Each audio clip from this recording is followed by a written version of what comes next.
أعوذ بالله من الشيطان الرجيم. بسم الله الرحمن الرحيم. السلام عليكم ورحمة الله وبركاته. الحمد لله نحمده ونستعينه ونستغفره ونعوذ بالله من شرور أنفسنا وسيئات أعمالنا. من يهده الله فلا مضل له ومن يضلله فلا هادي له. أشهد أن لا إله إلا الله وحده لا شريك له وأشهد أن محمدا عبده ورسوله. اللهم صل وسلم على سيدنا محمد وعلى آله وأزواجه وذرياته وأصحابه أجمعين. سبحانك لا علم لنا إلا ما علمتنا إنك أنت العليم الحكيم. رب اشرح لي صدري ويسر لي أمري واحلل عقدة من لساني يفقه قولي. أما بعد. Yang dimuliakan kepada seluruh ahli jawatan kuasa dan pegawai Masjid Bandar Universiti, juga kepada seluruh asatizah dan juga muslimin dan muslimat yang dirahmati Allah sekalian. Alhamdulillah, bersyukur kita kepada Allah Subhanahu wa ta'ala kerana dengan limpah kurnianya dapat sama-sama kita menunaikan solat fardu maghrib secara berjemaah,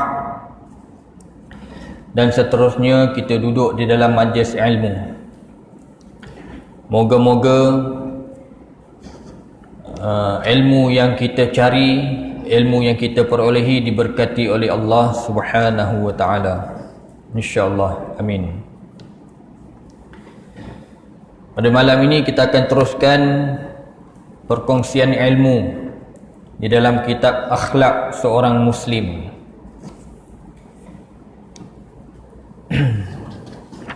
Kita akan teruskan sambungan minggu yang lalu. Islam telah memperingatkan mengenai perangai yang tidak baik supaya berusaha dapat mengikut tuntutan fitrah yang dikehendaki oleh Islam. Kerana dengan ini ia akan membawa kita kepada kebahagiaan di dunia dan di akhirat. Rasulullah sallallahu alaihi wasallam bersabda, Yashibu ibnu Adam wa tashaybu ma'ahu khaslatan al-hirsu wa taulul amal. Rawahu Abu Daud.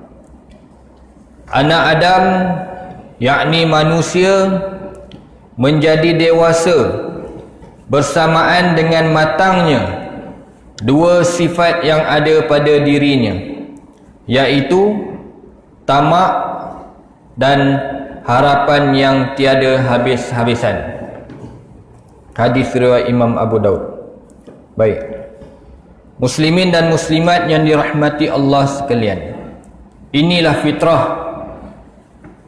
setiap manusia, iaitu sifat yang Allah Ta'ala titipkan kepada manusia, iaitu di antaranya sifat tamak. Tamak yang baik tak apa, dibenarkan. Apa tamak yang baik? Iaitu tamak untuk mencari ilmu. Itu dibenarkan. Kalau kita tak menjadi tamak untuk mencari ilmu, maka masjid dan surau-surau ni maka pakat lenyaplah. Tak ada yang datang untuk belajar. Ini harus ada. Ini ada pada diri kita tamak untuk mencari ilmu. Lebih-lebih lagi ilmu tentang agama. Baik. Muslimin dan muslimat yang dirahmati Allah sekalian, tamak yang dimasukkan di dalam hadis ini ialah tamak yang tidak baik. Tamak tentang mencari harta dunia, mengejar harta dunia. Dapat sikit tak cukup, nak lagi, nak lagi. Dah dapat banyak dah lebih daripada orang lain, tapi nak lagi, nak tambah lagi. Supaya tidak ada orang lebih, ya, tidak ada orang boleh menandingi dia. Inilah sifat tamak yang dimaksudkan oleh Nabi SAW. Bila kita dah dewasa baru ada sifat ni, baru kita kenal sifat tamak ni macam mana. Kalau kecil tak kenal lagi. Waktu usia 5-6 tahun tak kenal lagi tamak. Bila dah berumur masuk peringkat dewasa, barulah kematangan sifat tamak tu meresap di dalam diri masing-masing. Kenapa Allah Ta'ala titipkan perasaan ini, sifat ni? Yang pertamanya, ini adalah satu ujian buat kita. Apakah kita berjaya mengekang sifat tamak, ataupun kita gagal, kita tewas untuk mengekang sifat tamak ni. Dan juga sifat harapan yang tiada habis, iaitu dia mengharapkan sesuatu kepada makhluk yang mana makhluk tidak boleh menyediakan, memberikan apa yang diharapkan oleh dia. Contoh, kita bekerja, kita ada majikan. Bila ada majikan, kita bekerja lebih.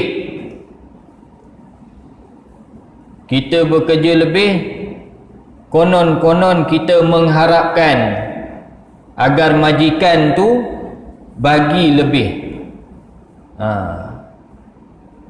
Pengharapan ni, dia harap je bos dia akan bagi, tapi bila dapat gaji, itu je dapat.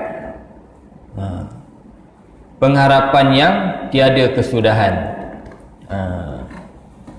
Baik. Dalam satu hadis Nabi SAW yang lain, baginda bersabda, syarra ma fil insan jubnun hali'un wa syuhun khali'un. Sifat yang paling buruk yang ada pada manusia ialah terlampau penakut dan terlalu kikir. Kikir ni bakhil, kedekut. Inilah sifat yang paling buruk. Terlampau takut pun termasuk sekali. Terlampau takut ni, dia lebih kepada takut kepada makhluk. Dia tengok orang ni datang, contoh nak pukul dia ke apa, dia takut. Terlalu takut.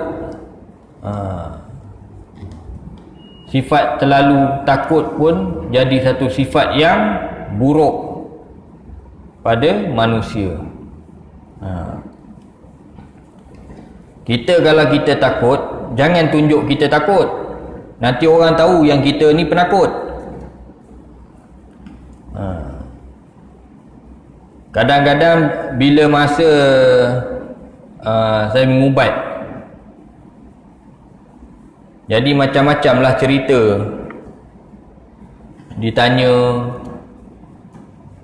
dia nampak benda tu lah, nampak benda ni lah, dia dengar benda tu lah, dia bau benda tu lah. Dia jadi takut.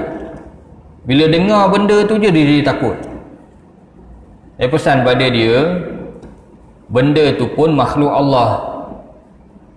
Jangan tunjuk kita takut. Kalau tunjuk kita takut, lagi senang kita kena ganggu. Biarlah hati yang takut, tetapi kita tak tunjukkan ketakutan kita tu. Kadang-kadang kita tengok dalam TV cerita-cerita hantu lah. Bila dia dengar benda ataupun dia rasa macam ada sesuatu datang pada dia, dia akan jerit. Dia akan jerit, bukan jerit histeria.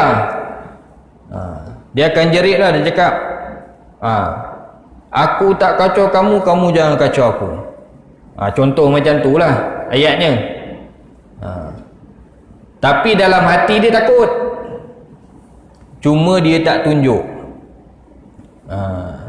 Kadang-kadang cerita dalam TV ni pun bagus juga. Dia ajar. Ada yang tak bagus, ada yang bagus. Ada manfaat, ada mudarat ni. Kadang-kadang orang buat cerita hantu. Cerita hantu tu cerita betul. Cuma yang tak seronoknya bila kita tengok, kita jadi takut. Bila tidur malam kita terbayang benda tu. Terbayang je benda tu.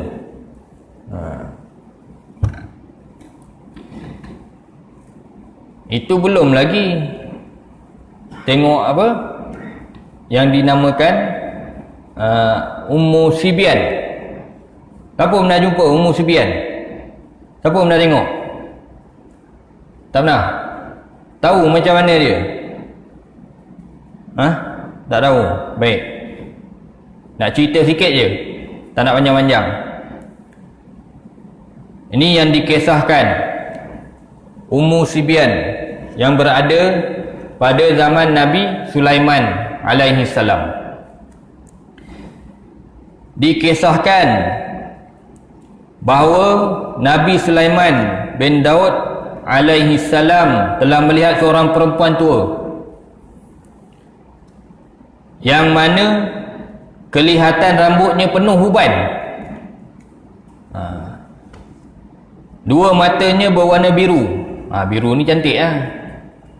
Kita tengok mata biru. Kan ramai orang sekarang, lelaki sekarang, dia nak cari, kalau nak cari bakal isteri, dia nak cari mata biru. Elok lah ni. Inilah dia bakal-bakal dia. Matanya berwarna biru. Kedua-dua keningnya bertanduk. Pernah tengok? Tak pernah. Kalau ada pun, apa cerita tu yang badan merah tu, tanduk tu, apa ke nama ceritanya entah. Cerita orang putih tu, dia nak tiru-tiru lah tu. Tapi yang tu lelaki, yang ni Ummu Sibyan ni apa, perempuan. Dah lah keningnya bertanduk. Lepas tu ni betis kakinya tak macam betis kita. Betis dia kecil je, tak padan dengan badan. Lepas tu rambutnya kusut masai, mulutnya tenganga je. Jaga-jaga. Kalau ada mulut tenganga tu, tutup. Itu ciri-ciri dah ada. Mulutnya selalu sentiasa ternganga. Ni Ummu Sibyan ni.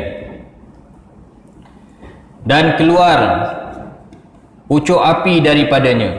Daripada mulut ni akan keluar api.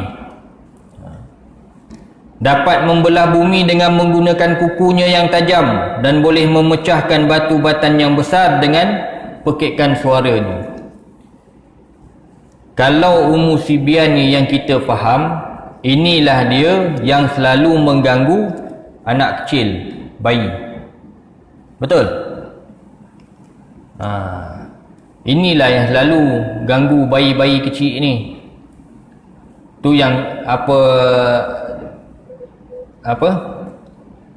tengah-tengah tidur terjaga terus menangis melalak pasal diganggu oleh Ummu Sibyan. Pasal Ummu Sibyan ni mukanya sangat hodoh. Kalau ada kita pernah tengok makhluk yang hodoh di atas dunia ni, Ummu Sibyan lagi hodoh daripada tu. Bila budak kecil tengok muka hodoh dengan bertanduk apa semua ni, dia akan menangis. Bila dia menangis tu, Ummu Sibyan tu dia menjerit pada budak tu. Dia sergah budak tu, menjerit melalak, menangis budak tu. Ni namanya Ummu Sibyan. Dan apakah Ummu Sibyan ni hanya duduk mengganggu, kerjanya mengganggu budak-budak aja? Tak. Baik. Seterusnya Nabi Sulaiman bertanya kepadanya, siapakah kamu? Adakah kamu daripada jenis manusia atau jin? Kerana aku tidak pernah melihat orang yang paling hodoh selain daripada engkau. Nabi Sulaiman pun mengakui yang mana Ummu Sibyan ni, yang Nabi Sulaiman tengok ni, sangat hodoh wajahnya. Lalu perempuan itu menjawab, akulah Ummu Sibyan, yang bermaksud ibu bagi penyakit sawan. Ummu tu ibu, Sibyan tu sejenis penyakit sawan, histeria ni ada. Yang dapat menguasai ke atas anak Adam, lelaki dan perempuan. Aku boleh masuk ke rumah-rumah, boleh berkokok seperti ayam, menyalak seperti anjing, bertebas seperti lembu, bersuara seperti keldai, dan kura-kura dan bersiul seperti ular. Ini kan petanda-petanda. Kan kita biasa tahu, dengar je tengah-tengah malam tiba-tiba dengar anjing menyalak. Kita biasa cakap, ini anjing ni sama ada dia nampak malaikat atau dia nampak hantu. Kalau dulu-dulu lah. Sekarang mungkin tak kot. Dan seterusnya, aku juga boleh bertukar wajah dengan pelbagai rupa. Aku boleh mengikat rahim perempuan. Nampak? Tadi yang kita tahu Ummu Sibyan ni hanya mengganggu bayi. Tapi selain daripada tu, dia boleh mengikat rahim perempuan daripada beranak. Boleh membunuh anak-anak di dalam kandungan. Dan mereka semua tidak akan mengetahui bahawa itu adalah angkara aku. Betul tak? Benda ni benda gaib. Mana kita tahu? Kita pergi klinik, pergi hospital, check, scan. Oh, anak kembar. Dah tengok dah dekat scan tu. Dah siap print dah, dah nampak dah bentuk kembar. Tiba-tiba bila nak sampai masanya nak lahir, tak ada. Bukan kata seorang, dua-dua tak ada. Siapa punya kerja? Dia lah. Inilah dia yang kita kenal nama dia Ummu Sibyan. Ni kerja dia. Sebab kalau kita pernah dengar kadang-kadang orang beranak tak keluar bayinya tak ada, orang panggil apa? Saya pun lupa namanya. Macam mana sebutnya? Kena kurung apa dah. Inilah kerja dia. Dan aku memasuki ke dalam rahim orang perempuan dan aku ikat rahimnya serta sumbat, lalu dia tidak boleh mengandung dan jadilah rahimnya kosong. Aku masuk ke dalam perut orang perempuan yang hamil di waktu janin di dalam kandungannya sedang membesar, aku tendangnya janin tersebut, maka berlakulah keguguran dan jadilah rahimnya kosong kesemuanya. Tambahnya lagi, aku menyusup masuk kepada kanak-kanak perempuan ataupun orang perempuan yang telah dicalitkan dengan tanda kepadanya, lalu aku mengenakan penyakit dengan ekorku. Aku tukarkan kegembiraan orang-orang yang sudah bertunang dengan kecelakaan. Ni sebelum ni kita tak tahu. Mungkin ada yang tahu, mungkin ada yang tak tahu. Bila kadang-kadang kita dengar, kita biasa cakap waktu bertunang ni darah manis, betul? Tak boleh jumpa selalu. Nak mengelakkan daripada berlakunya pertelingkahan. Pertelingkahan itu berlaku akibat daripada gangguan ni, umusibian ni tadi. Dia yang mengganggu supaya lelaki dan perempuan yang dah bertunang ni tidak jadi untuk berkahwin. Bila berkahwin dia jadi halal. Syaitan mana suka benda yang halal. Jadi diganggunya supaya putus, berpisah. Lepas tu nak cari pengganti bukannya senang. Laki senang lah, perempuan yang susah. Betul? Laki senang dapat. Laki senang je. Tepek sikit muka, bagi nampak jambu sikit dapat lah. Duduk kat bus stand, kat Petronas tu, dapat lah kan seorang dua. Boleh cuba kalau siapa yang berminat. Baik, aku menyusup masuk ke dalam badan lelaki dan aku menghirup spermanya yang putih pekat dan tinggal di dalamnya mani yang cair lagi jernih. Ni umusibiannya. Dia masuk, kan kita ni lelaki ni ada air mani dan air mazi. Air mani tu ditelan, diambil.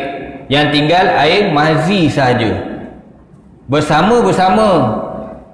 Bila bersama, air tetap keluar, tetapi air yang keluar itu adalah air mazi, bukan air mani. Siapa punya kerja? Ni Ummu Sibian. Hari ni kalau dia dengar, biar kan, biar orang tahu dia punya kerja. Biar dia mengaruk pula. Maka jadilah dia mandul dan tidak akan melahirkan zuriat. Bila air mani tu dah tak ada, tinggal air mazi saja, memang tak boleh lah nak menjalani proses persenyawaan. Aku juga, ini tadi dia ganggu. Mula-mula dia ganggu anak kecil, lepas tu dia ganggu daripada segi perhubungan, dan aku juga pergi kepada peniaga-peniaga dan aku palingkan jualannya. Dengan itu dia tidak akan dapat keuntungan. Aku juga meresap masuk ke dalam bumi yang kering, lalu aku sapu menjadikan ia tandus. Ini bagi peniaga pula. Tadi dia ganggu anak, hubungan sebelum berkahwin, dan hubungan ketika bersama, dan kali ini dia ganggu pada orang-orang yang berniaga. Supaya lepas ni kita tahu Bila berniaga kita tak ada, orang kata apa, pelanggan ada tapi barang tak ada yang dijual, tak banyak yang dijual, mana kita tahu ini kerja umum sebian. Jangan pergi jumpa bomo-bomo, minta tangkal tu, minta azimat ni, mengarut semua tu. Itu lagi dia suka. Sebab tu rumah-rumah yang ada tangkal lagi dia suka. Itu tanda dia. Tanda dia nak masuk. Sebab itu rumah-rumah kalau ada tangkal-tangkal tu buang. Tangkal ni macam mana? Kadang-kadang kita jumpa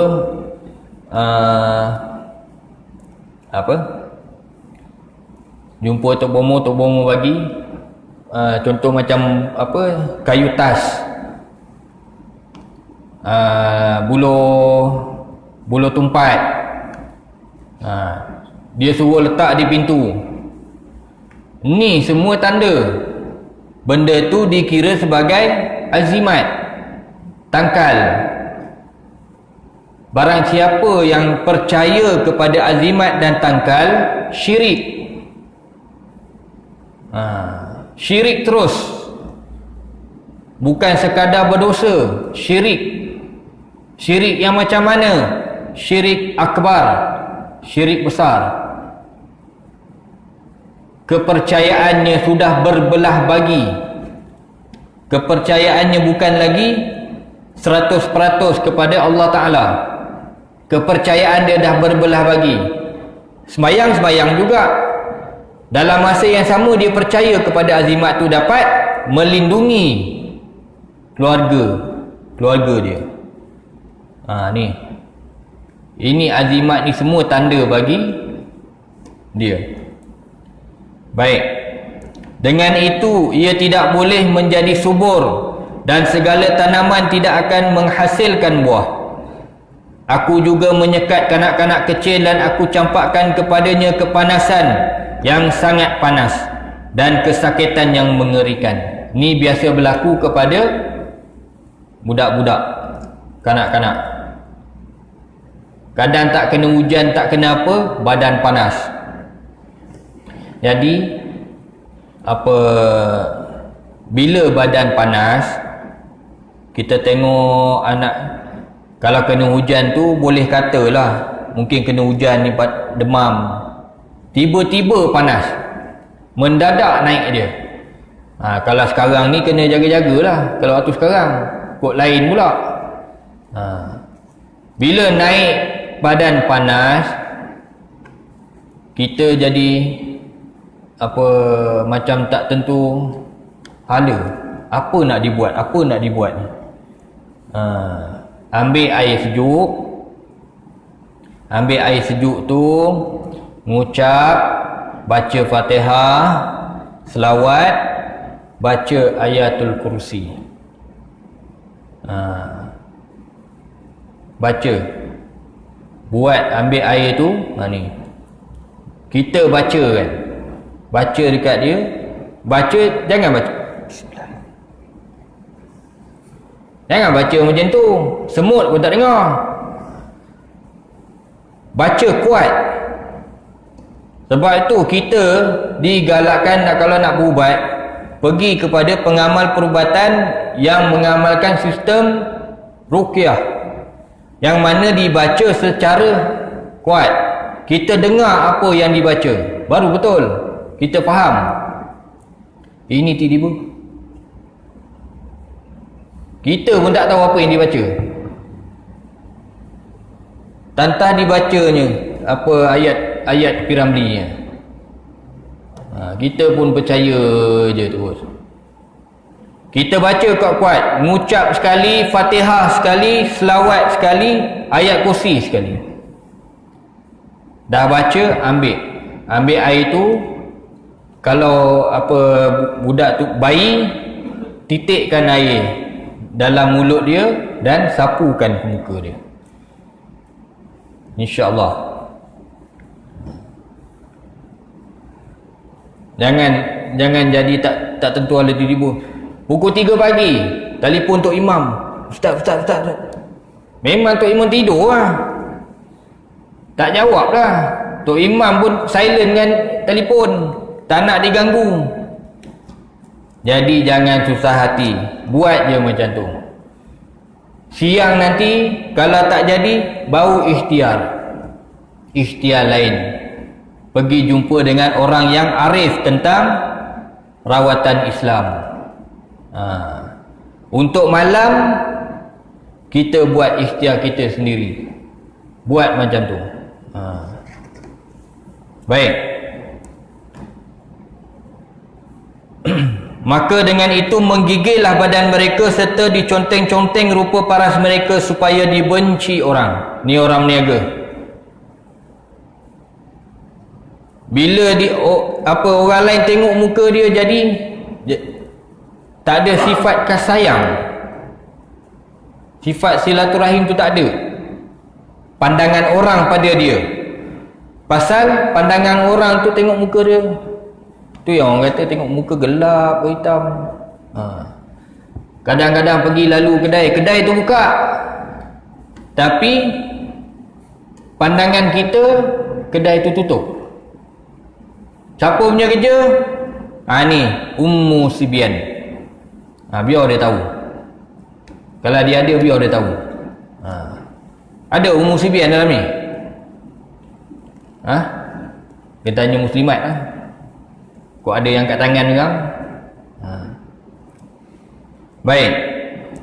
Lalu Nabi Sulaiman pun menangkapnya sambil berkata, wahai perempuan yang celaka, kamu tidak boleh lari dari genggamanku, sehingga berikan satu perjanjian dan sumpah setia kepada anak-anak Adam, lelaki dan perempuan.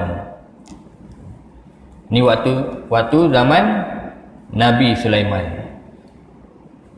Sebab apa? Waktu zaman Nabi Sulaiman ni, Nabi Sulaiman mukjizat yang Allah Ta'ala kurniakan kepadanya, boleh mengawal, boleh kawal angin, boleh kawal burung, boleh kawal jin semua. Bila wafatnya Nabi Sulaiman, maka benda ni akan bebas balik. Sebab tu jin kena tipu. Nabi Sulaiman dah lama dah wafat, tapi Nabi Sulaiman duduk di atas tempatnya tu, pegang tongkat ni. Jin ni diingatkan Nabi Sulaiman hidup lagi, dia pun ikutlah, taat ni.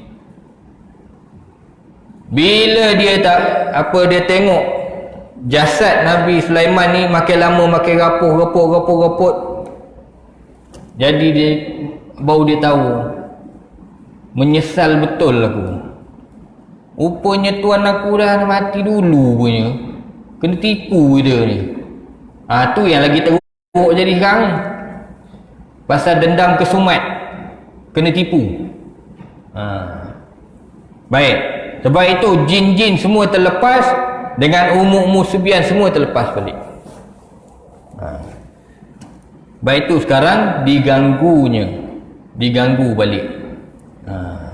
Ataupun kalau kita pergi masuk hutan, kita tahu hutan ni tempat yang macam mana. Kata nak buang air kecil, kalau dulu orang tua ajar dulu, datuk, nenek, anak, cucu tumpang kencing, tak betul lu. Ubah benda tu salah. Sebab itu disarankan kalau kita pergi tempat-tempat yang sunyi, contoh nak masuk hutan ke apa ke, yang pertama beri salam. Salamun ala Sulaiman fil alamin. Ataupun sebut nama Nabi kita, Nabi Muhammad sallallahu alaihi wasallam. Assalamu alayka ya Rasulullah. Sebut nama Nabi kita. Sebab Nabi kita juga mempunyai mukjizat yang besar. Yang mana Nabi kita jin-jin tak boleh kontrol. Ni yang dipanggil korin. Setiap anak Adam ada korinnya, kembar. Korin ini ada dua. Sama ada korin dari apa? Ni tanda suruh berhenti ni. Dah azan. Korin dari kalangan malaikat ataupun korin dari kalangan jin. Ni nanti masuk bab lain. Panjang sangat nak cerita tentang korin ni. Baik. Dan akhirnya sekali, Ummu Sibyan ini juga dia akan mempengaruhi kita untuk melakukan sifat-sifat yang menyalahi syarak, termasuklah tamak. Bukan kerja syaitan aja, salah satunya dia juga kerjanya. Kan orang kata kalau kita bekerja sama, benda tu jadi senang. Mereka dah buat dulu dah, kita lambat. Mereka dah buat dulu dah. Jin-jin ni kalau nak ganggu, sebab itu Nabi kata dalam satu hadis, Nabi SAW bersabda, apabila muazzin melaungkan azan, jin-jin yang ada, setan-setan yang ada berdekatan tu, dia akan lari sejauh-jauhnya. Sambil lari tu, dalam hadis tu disebut, sambil lari tu terkentut-kentut lagi. Maknanya lari ketakutan, mencicit-cicit lagi. Dan lepas itu dia datang balik. Bila kamat kan dia lari balik. Habis kamat dia datang. Bila dia datang, dia akan mengganggu kita waktu solat. Waktu tu dah tak ada dah, dia tak lari dah. Dia akan ganggu juga, mengikut tahap keimanan seseorang masing-masing. Kalau imannya kuat, khusyuknya tinggi, maka jin ni akan hantar level yang lebih tinggi untuk ganggu. Dia tak hantar private, dia akan hantar lieutenant pergi. Sebelum dia hantar panglima, dia hantar lieutenant dulu, captain dulu. Tak jalan juga, baru dia pergi peringkat yang atas, lieutenant colonel. Tak jalan juga, baru pergi panglima, baru dia hantar panglima dia. Nampak? Mengikut keimanan masing-masing, tahap keimanan masing-masing. Sebab tu solat kita susah nak khusyuk, pasal ada gangguan. Sentiasa dia bisik, daripada mula kita takbir sampailah salam. Kadang-kadang tengah duduk ni, tengah-tengah duduk, rasa nak terkentut lah, dah hujung-hujung dah tahiyat akhir dah, tak boleh tahan, terkentut juga, udah batal. Ambil wuduk lain, sama juga, duduk dekat tahiyat tu kan terkentut lagi. Atau macam mana nak sembahyang macam tu, kentut sesaja. Nasib baik dia jadi makmum. Kalau jadi imam, jenuh. Kalau orang macam tu boleh jadi imam? Boleh tak? Boleh. Orang kentut boleh jadi imam kepada makmum yang kaki kentut. Boleh. Kalau makmum yang tak kaki kentut, tak boleh. Imam kaki kentut, makmum pun kaki kentut, duduk tahiyat, rukuk kentut, dia boleh jadi imam. Untuk orang macam tu boleh. Kalau orang biasa tak boleh. Baik, muslimin dan muslimat yang dirahmati Allah,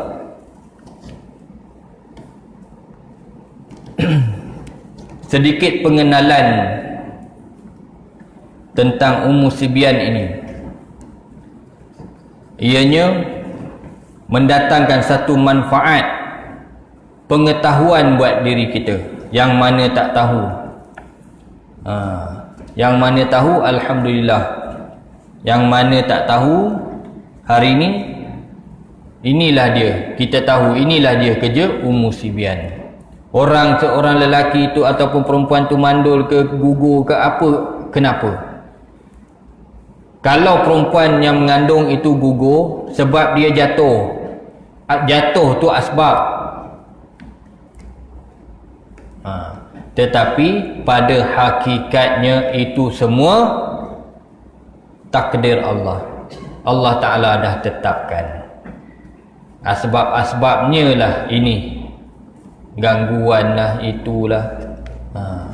Perniagaan kita merosot pasal apa? Ni, ada gangguan-gangguannya. Jadi elakkan kita menggunakan sebarang azimat ataupun tangkal yang mana benda tu membuatkan kita yakin kepada dia boleh pelihara, boleh mendatangkan rezeki, meluaskan pintu rezeki, datangkan rezeki yang melimpah ruah. Ni buang. Kalau ada buang, tak guna pun, tak guna sekupang pun. Bahkan dia akan merosakkan keimanan, akidah. Semayang, tetapi benda tu pun tak tinggal, tak boleh. Keyakinan kepada Allah Subhanahu Wa Ta'ala mutlak, tidak boleh dikongsi-kongsi. Tidak boleh 80 untuk Allah, 80 untuk ni, tak boleh. 100% sepenuhnya keyakinan kepada Allah Subhanahu Wa Ta'ala. Baik, muslimin dan muslimat yang dirahmati Allah sekalian, sebelum mengakhiri bukan mengakhiri khutbah, mengakhiri kuliah pada malam ini, saya nak baca satu hadis. Barangkali hadis ini boleh memberi satu pedoman buat kita, yang mana hadis yang datang daripada Ka'ab bin Iyad radhiyallahu anhu, bahwasanya Nabi SAW bersabda, Inna likulli ummatin fitnah, wa fitnatu ummatil amal, wa fitnatul ummatil mal. Sesungguhnya bagi setiap umat terdapat fitnah yang boleh menyesatkan, dan fitnah terhadap umatku ialah harta. Harta menjadi fitnah bagi umat Nabi Muhammad sallallahu alaihi wasallam. Muslimin dan muslimat yang dirahmati Allah, kalau kita, Allah Ta'ala dah kurniakan kemewahan, harta yang lebih, kita manfaatkan kurniaan tersebut dengan sebaik-baiknya. Kalau kita ditakdirkan oleh Allah Subhanahu Wa Ta'ala tidak menjadi orang yang mewah, tidak menjadi orang yang berharta, cukuplah, bersyukurlah kita dengan apa yang telah Allah Ta'ala kurniakan. Jangan jadi macam Sa'labah, tak tahan dengan kemiskinan, tak menerima nasihat Nabi, bahkan dia minta kepada Nabi supaya doakan dia jadi orang kaya. Desak-desak jadi orang kaya betul. Akhirnya Allah Ta'ala uji dia, kekayaan yang dikecapinya itu, akhirnya sembahyang dia jadi tinggal. Sembahyang Jumaat pun dah tak ada dah. Apatah lagi solat berjemaah dengan Rasulullah, tak lagi dah, tak ada dah jauh tinggal. Bila turun perintah zakat, tak nak bayar. Ni kerana tidak bersyukur atas apa yang telah dikurniakan oleh Allah Subhanahu Wa Ta'ala. Kisah ni pun jadi satu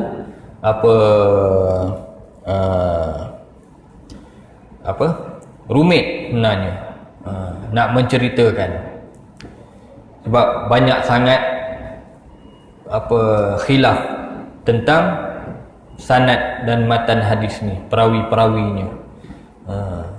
Jadi moga-moga sedikit ilmu yang kita dapat pada malam ini mendatangkan manfaat yang besar buat diri kita. Moga-moga kehadiran kita untuk mencari ilmu, Allah Ta'ala bentangkan rahmat seluas-luasnya, dan Allah Ta'ala berkati atas segala perjalanan usaha kita untuk mencari ilmu. Moga-moga dengan ilmu yang diberkati itu dapat menuntun kita untuk istiqamah berada di atas landasan yang benar. Moga-moga Allah Ta'ala permudahkan segala urusan kita. Moga-moga Allah Ta'ala ampunkan segala dosa-dosa kita. Moga-moga Allah Ta'ala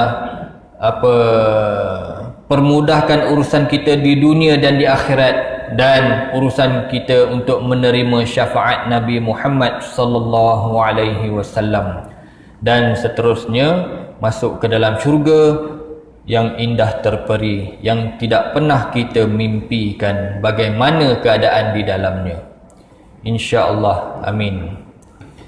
Jadi kita tangguh kuliah ini dengan tasbih kafarah dan suratul Asr. Subhanakallahumma wa bihamdika asyhadu an la ilaha illa anta astaghfiruka wa atubu ilaik. Bismillahirrahmanirrahim. Wal 'asr innal insana lafi khusr illa alladhina amanu wa 'amilus solihat wa tawassaw bil haqqi wa tawassaw bis sabr. Wabillahi taufiq wal hidayah. Assalamualaikum warahmatullahi wabarakatuh.